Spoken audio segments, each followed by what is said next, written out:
Every single year, on October 31st, children will dress as monsters. Adults will laugh at fear. You see homes glowing with orange lights, but behind all those, inside the shadows, lies something very ancient and also very real. Over 2,000 years ago, in what we now call Ireland and Scotland, the Celtic people didn't mark their year by months or weeks. They measured it by the seasons of life and the seasons of death.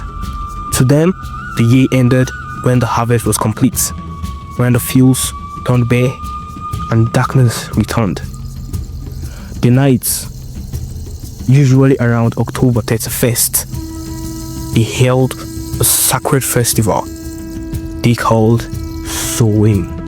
It wasn't a party, not at all. It was a farewell to light and a welcome to the long, cold embrace of winter.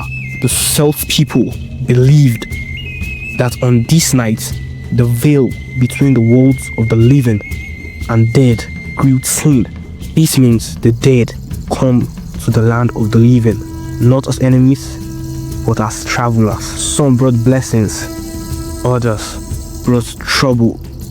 To protect themselves, families lit great bonfires on the hills. They offered food to the wandering spirit, hoped to keep their homes safe and to hide from any vengeful ghost. They wore masks made of animal skins and bones. These were the world's first Halloween costumes. It was a night of both fear and reverence, because for the Celts, death was not the end. It was simply another part of the circle of life. As centuries passed, empires rose and Christianity rose. The church, in its mission to unite Europe under one faith, often took pagan traditions, gave them new meanings, and make them safe and fun to celebrate.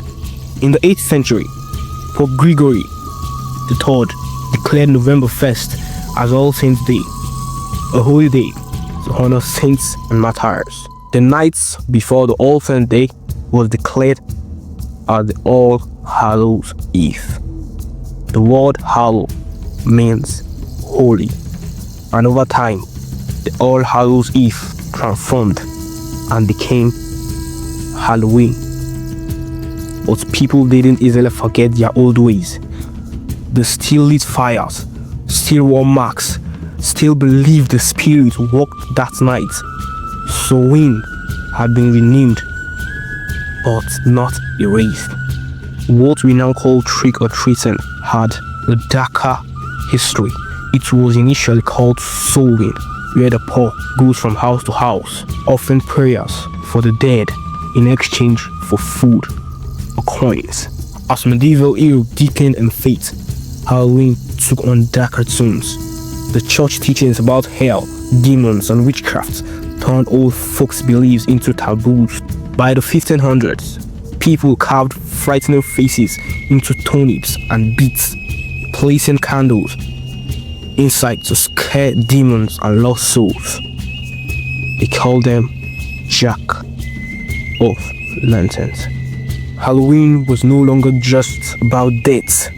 It was about how humanity imagined what waited beyond it. Bonfires became jack-o'-lanterns. The disguises became costumes. The offerings became candy. The stories stayed the same. Every generation has used Halloween to express its deepest fears of death, of evil, and of what can't be explained, and to laugh in the face of death, pretending not to be scared.